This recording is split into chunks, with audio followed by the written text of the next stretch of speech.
And welcome everybody to Unite Young Adult Network's August 2023 gathering.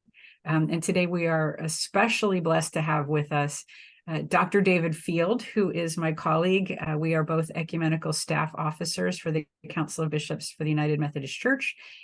David focuses on theology, and he's an amazing writer, as you now know since you've read his book. And he also does bilateral dialogues. He is a joy and a blessing. And David, I'm hoping that maybe before you begin to talk about your book, Bid Our Jarring Conflicts Cease, you might fill in a few blanks, and especially let Eliseo know what that connection you have with Africa University is. But welcome, David. We are very glad you're here. Right. Thanks for having me with you. It's a joy to be here and to share with you. Just to note that once I have finished, I need to run off to another meeting, so that I will be leaving as soon as I've finished. That doesn't mean we need to cut short the conversation or the discussion, but once it is finished, I need to head off to another meeting. A little bit of background for those who are from the US. You will hear that I talk funny. That's because I come from South Africa, but I've spent the last more or less 20 years in Europe, in German-speaking part of the world, in Germany, and now in Switzerland, where I'm based in the city of Basel. As the note about Africa University, which I will come back to a bit more, or part of the story about Africa University. I taught at Africa University for a while, and that was an important part of my pilgrimage. Okay, let me tell you something of the story of the book, which will fill in some of the blanks in my own story, and you will see some of how that works out. What I thought I would do is I would tell you very briefly about how this book came into existence, and then highlight what I think are some of the interesting points in the book. That doesn't mean the rest isn't interesting, but then I'd also be interested to hear from you what issues, what parts, what ideas you have found particularly stimulating and interesting. One of the things I've discovered about writing is that when people read your work, they see all sorts of things which you didn't see. And they see things which are as important, which you thought were minor and not that important. So this is always interesting for me to get that and to share around. To start off with, I didn't grow up as a Methodist. I spent most of my initial life, both as a person and as a training in theology, not as a Methodist. In fact, for my initial kind of formative theological time, I was in the Reformed tradition, member of the Presbyterian Church for quite a while, and I thought the great hero of the 18th century was George Whitefield and not John Wesley. In fact, didn't know very much about John Wesley. And that's one aspect. So when I come to study Wesley, I come with a deep, what can I say, immersion in Reformed theology, and perhaps that shapes some of the things I think about and the way I see it. I actually think Wesley was very strongly influenced by the Puritans and the Reformed tradition, more so than is credited by most Methodists and Wesleyans who want to say that the Calvinists want to distance Wesley from the Calvinists, but that's not directly part of this analysis. I suppose the genesis of the book goes a long way. I mean, I've been involved in ecumenical discussions for many years. I taught before I was teaching at Africa University. I taught at a faculty of Department of Religion at a secular university. I taught also at an Anglican theological college. I've kind of done the rounds in terms of denominations and confessions. But my pilgrimage towards this book started before I even thought about Methodism or anything related to that, and began when I was a PhD student, and went through a deep crisis of faith. Where I basically kind of thought, well, what's the point of all this stuff if it's all just a bunch of myths and fairy tales, and what am I doing spending my life studying it? That was partly related to working very closely with a friend of mine who came out as a lesbian and her experiences, and trying to make sense of that in relationship to Christian faith. And kind of thinking, well, the Bible makes no sense on this issue whatsoever. I might as well turf the whole lot out. I then kind of wrestled with this for a number of years. I completed the PhD and kind of thought, what am I going to do? Because I'm not sure whether this stuff makes any sense anyway. But ended up getting a teaching post at a small university in South Africa.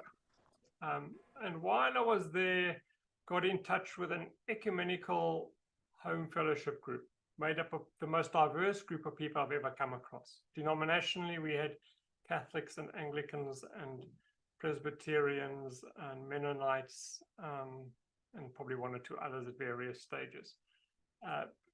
In terms of what I might call a liberal conservative spectrum, we had everything from fundamentalists to people who thought, well, we should throw out a whole lot of books out the Bible because they were really shouldn't be there. But this group was a fascinating group to be part of because of their deep commitment to each other, their deep faith. And despite their differences, the way they loved each other and worked with each other and respected each other. And in many ways, they were a group which contributed to nursing me back to faith. And so that really has shaped the way I think about things. I then moved on, taught briefly at Africa University, which introduced me to United Methodism.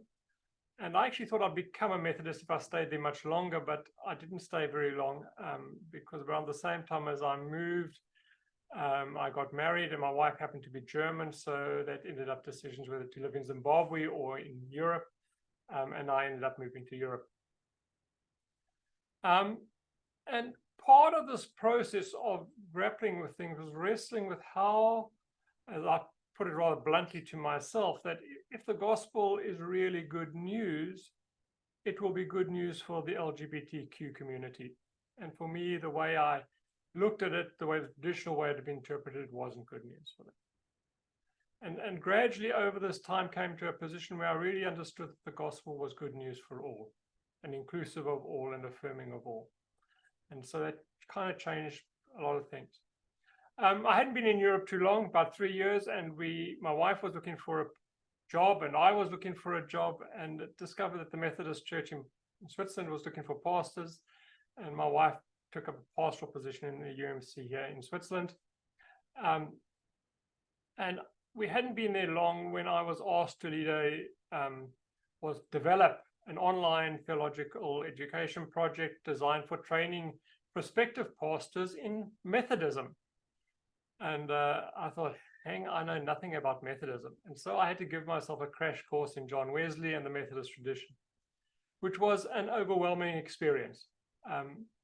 Having wrestled with a number of issues, I finally discovered my theological home. I discovered I was a Methodist all along. I just didn't realize it, which might be genetic, seeing my ancestors on my father's side were Methodists. And I sometimes think we were talking about interreligious dynamics. When I left this teaching post I had before, I moved to Africa University. We had a farewell party, and one of my colleagues, who was an African traditionalist, at the beginning of the party poured out some beer on the doorstep for my ancestors. And I think maybe my Methodist ancestors enjoyed the beer and decided that maybe I should become a Methodist anyway. Even though during their lifetime, they probably wouldn't have drunk any beer, but it's another story.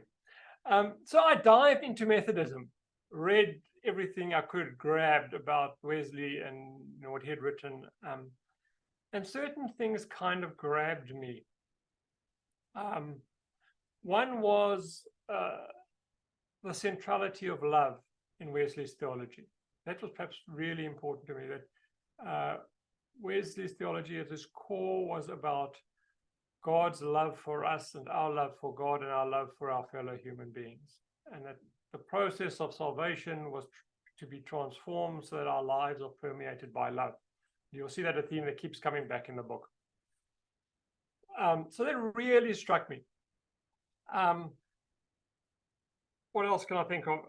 What I call integral holiness, that holiness is not just about personal piety, but integrates the social, the political, the personal together, the communal into an integrated understanding of being permeated by love that works out in justice, in compassion, in solidarity with the poor, the oppressed, in commitment to peace and reconciliation, and many other things. The other, I think, was for me, coming from the kind of Reformed Presbyterian background, was the way Wesley relates God's grace and human responsibility. So that God's grace enables and empowers human beings to act. This was particularly helpful in a slightly different area, and that was grappling with how to understand the Bible as the means, the means through which God addresses us, but at the same time recognizing the really problematic aspects of the Bible, how we struggle with aspects which really just don't make sense, which seem to contradict those central core messages. But that's another piece of my work. I was fascinated by Wesley's book, Thoughts Upon Slavery, and really spent a lot of time working through that, looking at its sources, the way he worked, and I've written a whole lot of stuff around that as well in various articles. And that really shaped key to me. And you'll see, somebody once expressed surprise, one of the reviewers of Bidar Jorin Conflict, sees that I refer so much to Thoughts Upon Slavery. But that really is because that really had a huge impact on my thinking about love, about justice, about engagement in the world. And so then, but in this time when I was really grappling with this, and I then began leading this program for young pastors in Europe, and began to get involved in the UMC for the first time, I was caught with all these kind of tensions of the UMC. We were coming up to a general conference, and there was all this debate around sexuality and what that meant. And I just come to this place of real conviction that the gospel is God's message of welcome and affirmation for all. How does this relate to this debate?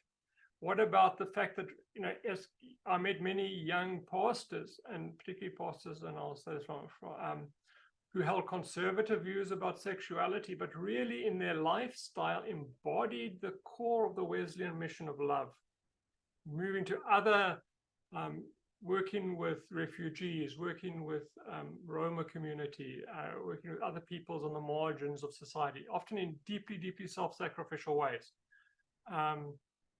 which kind of exposed the comfort of my existence as a relatively happy middle-class Swiss person with no real challenges to my life. And here were people who really lived the gospel in many areas of life, but had a completely different view from me around sexuality issues. And so I struggled with that. How do I hold this together?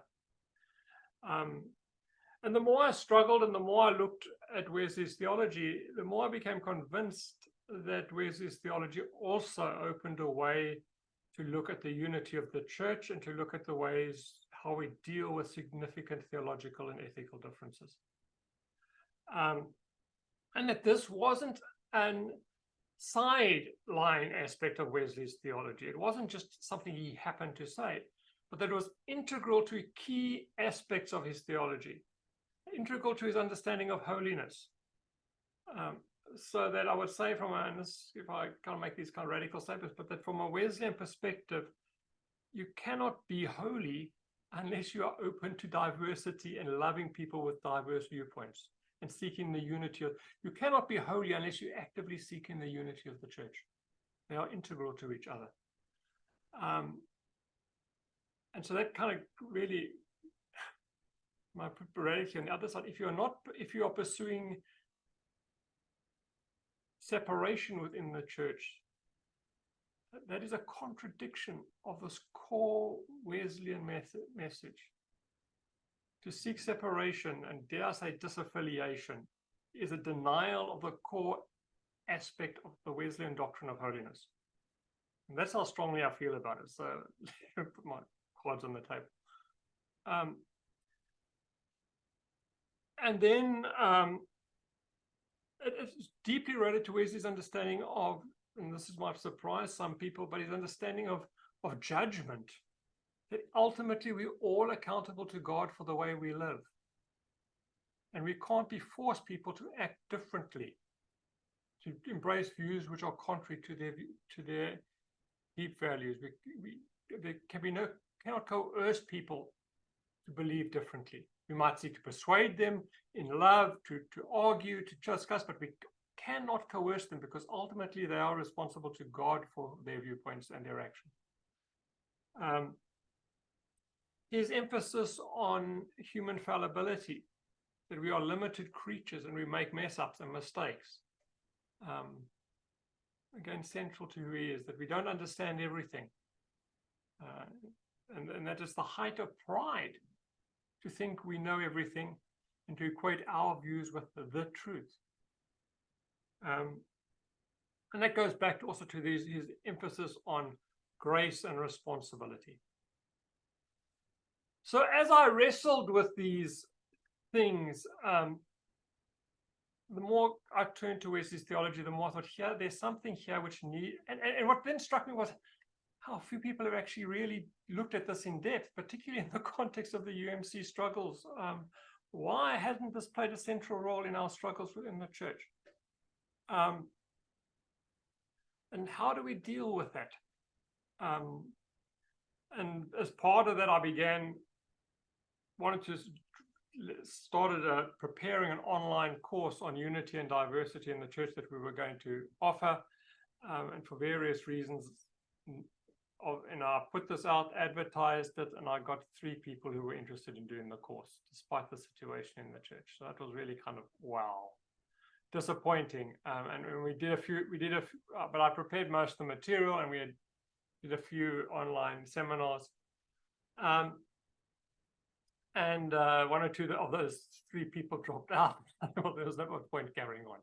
But already this material was prepared, and I happened to come across Kathy Armistead, who was the newly developed publisher for Board of Higher Education Ministries, at a meeting, and we were talking, and I sent her a mail and said, look, I have some ideas here that might possibly be a book sometime.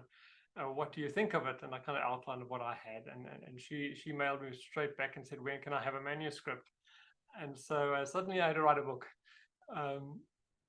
which I did, and that the final working on that also coincided with time when I was working on the Commission on the Way Forward for the church, and that really kind of informed a lot of what I was thinking of. So the book has been very much bound up with who I am. It's one of those books that kind of reflect that discussion. What were my 3 discoveries when I wrote the book? And I'll finish with this and then open up for some discussion. The first discovery was that I think many Methodists get it wrong. And they get it wrong at a key point in Wesley's theology. You will often hear that in Wesley's theology, that Wesley distinguishes between the essentials, which are key doctrines, and opinions, which is everything else. And we can hold firm to the essentials and disagree on the opinions. And I had planned in the book, as I was preparing it, a chapter on essentials and opinions. But the more I read of Wesley, the more I discovered that he doesn't make this distinction in the way it's often portrayed. He does talk about essential, things which are essential, and things which are opinions, are less essential. But he does it slightly differently. For Wesley, so with the exception of 1 or 2 passages, but the core Wesley emphasizes the essential is not a doctrinal formulation, not even the key statements of the creed. The essential is God's transforming act in the life of the person, that God transforms us so that we love God and love our neighbors. That's the core. That's the essential. All our descriptions of that means all our theology, for Wesley, are opinions. He talks about orthodoxy as a system of opinions. He talks about more important and less fundamental opinions, but they're all opinions because they're all human constructions, and they are therefore all fallible. So even when we're talking about some key aspects of theology, the way we describe them are human opinions and therefore fallible and liable to mistake. And that was quite mind-blowing when I thought about it, because it raises important questions about what are the limits of diversity? How much play, how much room is there in the way we describe these key theological affirmations? And where's the affirmed historic Christian affirmations that Christ is fully God, fully human? He affirmed the affirmations of the Reformation about justification by faith, the authority of the Bible, and all these traditional affirmations. He affirmed them strongly, but was prepared to allow for difference. So he, when it came to justification by faith, the key affirmation of the Reformation, Luther says this is the doctrine by which the church stands or falls.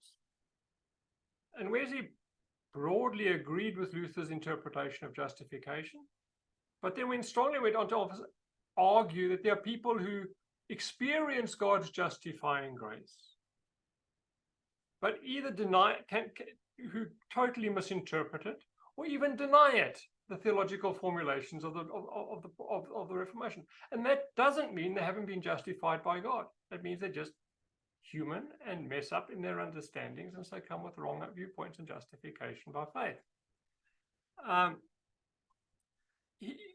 So I think that's important. Another aspect that arises out of that is Wesley is concerned about, yes, the core, being transformed by the gospel and what that means and how we theologically describe it. But that's a central set of affirmations. But once you move beyond that center, there's much more room for flexibility.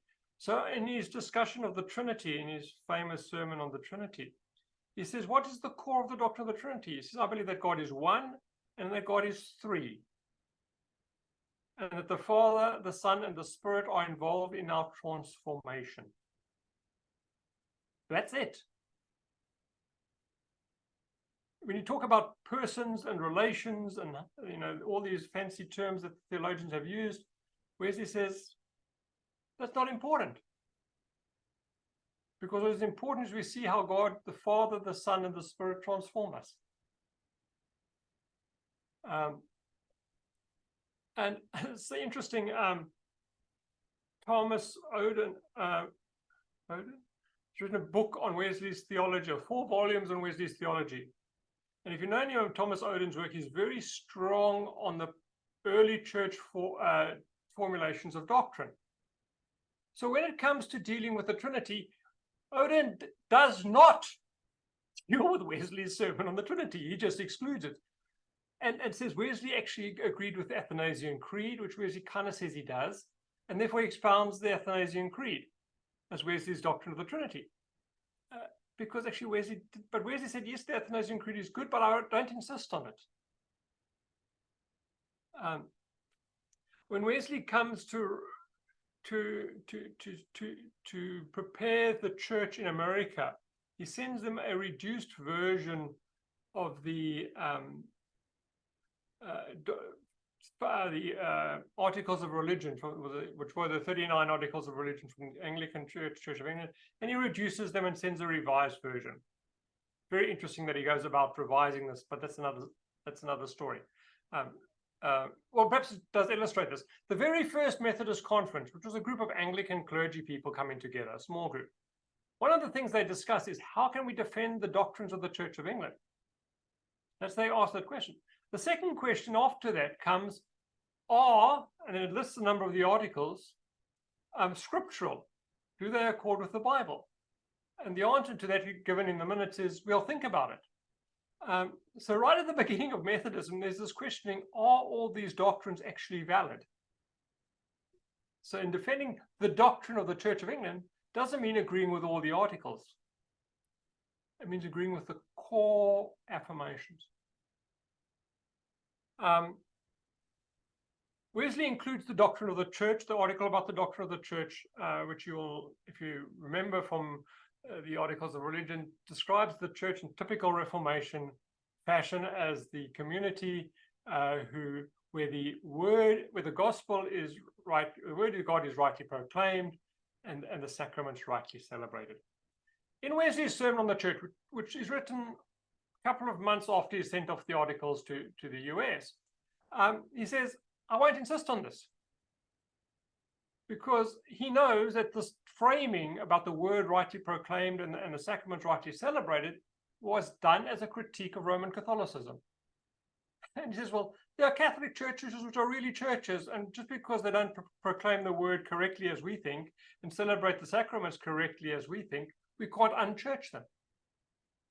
So I don't insist on this article. But he's just sent it to the church in the US as part of their confession of faith. So you see, his approach to doctrine is different. And that raises a number of interesting issues, again, in our contemporary context. The second thing which I think I didn't really discover in Wesley, but developed from Wesley, is the notion that participating in a diverse community is a means of grace. That by actively engaging with people who disagree with us, provides us with an opportunity to grow in grace and knowledge of Christ, and love for God and love for each other. Because being in a community with people who disagree with us is very difficult to be loving to some people. It's very easy to slip into pride, into arrogance, into denigration of others, into illegitimate criticism, bashing people. And Wesley is arguing, and what I am arguing, that actually deliberately engaging in a diverse community can become a means of grace, can become an opportunity to demonstrate love for God and love for our neighbors. And then the third big issue, and I'll stop with this and then open for some discussion, is the limits of diversity. I talked about how, Wesley has this idea that the core is about how God transforms us, that we love God and love our neighbors. And that then, how we define that, describe that theologically, opens quite a lot of room in Wesley's thinking for what is legitimate and illegitimate. He will argue that certain doctrines run against that. So he criticizes the Calvinists because he says your understanding of God isn't really a God of love. Your understanding of God as a sovereign God who elects some and rejects others is incompatible with the core affirmation that God is love and loves us. And so he is very, very critical of the Calvinists, although he works quite closely with George Whitefield and others. So that's interesting. We see him working with people whom he fundamentally disagrees with at very core issues. And he sees, and this is very interesting, think of 18th century England, where England has been defined by Protestant religion. Okay, the Catholics are banned from England. They're allowed to live, but they're not allowed to worship or be part of the church. And Wesley supports this. He doesn't think the Catholics should be allowed to establish Catholic churches in England. It's one of the kind of contradictions in his thinking. But that's primarily a political move, because he sees Catholics as undermining British sovereignty. It's much like many people in the Western world would rather not have fundamentalist Muslims around, because they see that as politically undermining the state. And for Wesley, the British state was important because that protected religious liberty. But then he says, the Calvinists are worse than the Catholics in terms of their theology. I mean, they have this. He says this absolutely absurd understanding of God. But at the same time, he works with George Whitefield.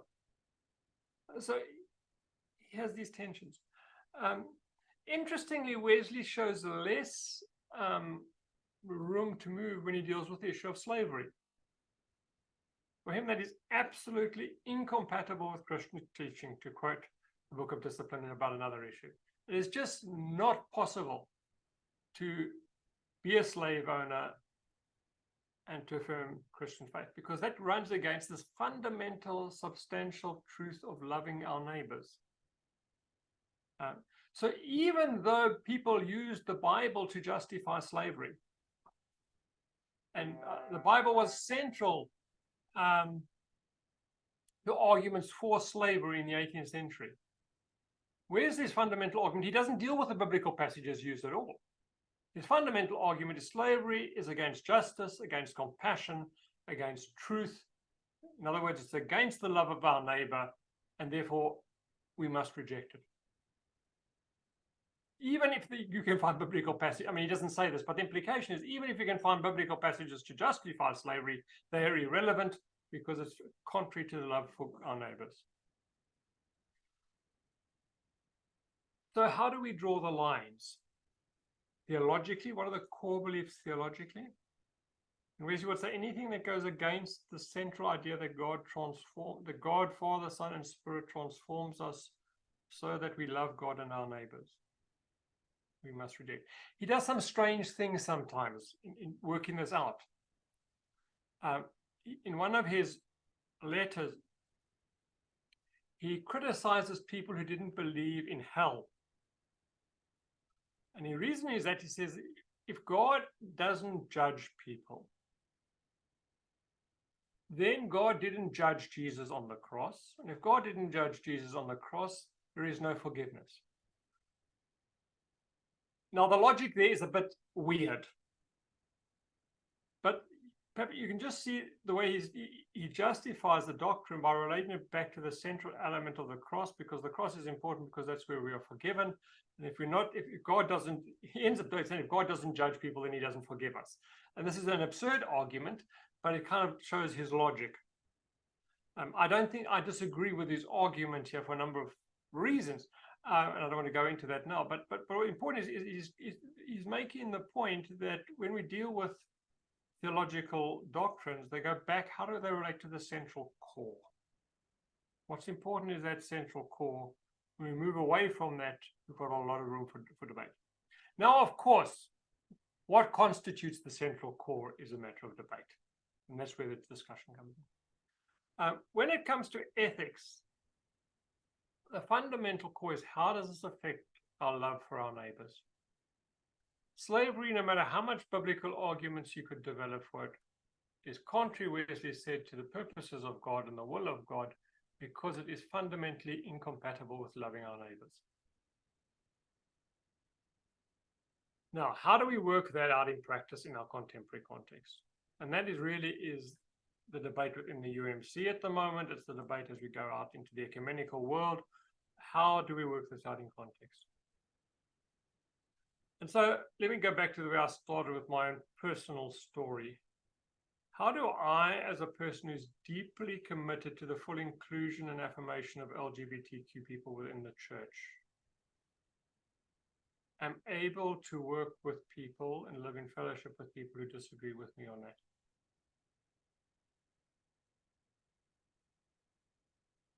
That, to me, is a core. And I can only do that in this way. Three things, or maybe more I can say. Firstly, I think I recognize that the articulation of what love means takes time. It doesn't happen overnight. So Wesley is thoroughly opposed to slavery.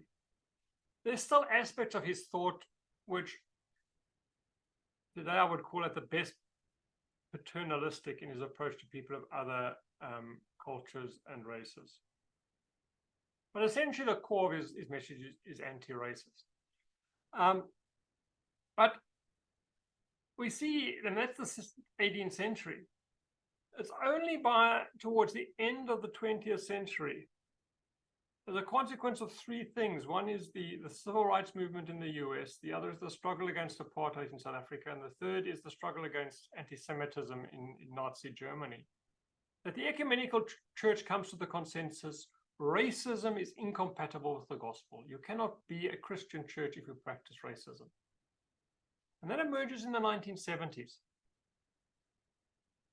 And so I might say, I know racist people who are Christians can be racist. That happens because we all fail and we all mess up and we all make mistakes. But fundamentally, a church that is racist is not a Christian church. And that's an ecumenical consensus that has emerged at the middle of the 20th century. And we still have racism in the church, even though people would agree with it. What about the equivalent of women, the equity for women within the church? It's only in the 1870s, really. I mean, Wesley, interestingly, had women preachers, although he found some of loopholes in his theological argument to justify this as an emergency measure and strange things. But in the 1870s, people from the Methodist tradition, mostly in the holiness movement, begin to argue for the ordination of women in the church. By the time we reach the middle of the 20th century, many Protestant churches ordain women. We, as the United Methodist Church, strongly affirm the ordination of women as one of our distinctives. How do we relate to the Catholic Church? We don't disown them and say, well, what do we say? We hold women, and so things take time, and so in many ways, the full inclusion of LGBTQ folk within the church is still a matter of struggle within the church. And I think the church is nowhere near coming to a point of saying full inclusion is so integral to Christian faith that you cannot be a Christian church if you're not including for people. I think this ought to be where we're going to, but we've got a long way to go. But so we're on the path there, on the way there. How do we deal with this?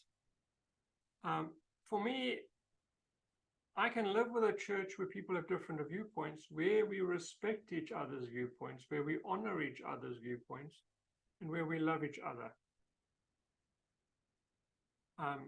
I've seen some of that, I must say, more in British Methodism than I see in the United Methodist Church, where I have friends who hold different viewpoints, friends who are members of the LGBTQ community, people who hold conservative views on sexuality, but respect each other, support each other, work with each other, acknowledge the genuineness of each other's faith, even though they find differences, they struggle with these differences together.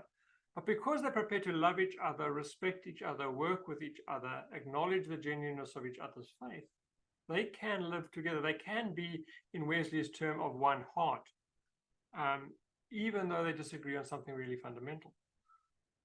What happens is then when some people start denigrating others and say, yes, because I'm a traditionalist, I have the right to denigrate people who are different from me.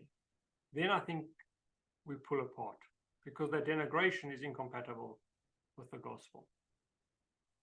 But let me say, this is one of the areas in that where I often feel in my work that I've been doing with the UMC over the past 10, 15 years, that the division in the church isn't something that runs between me and other people, but the division runs through the middle of me. Part of me says full inclusion is an essential which I will not give up. And part of me says, but I know people who disagree with that, who model for me the gospel. And that's the tension I live with. So on that point of living with tension, which is part of what the book's about, I will stop and allow time for some comments, criticisms, disagreements, whatever you would like.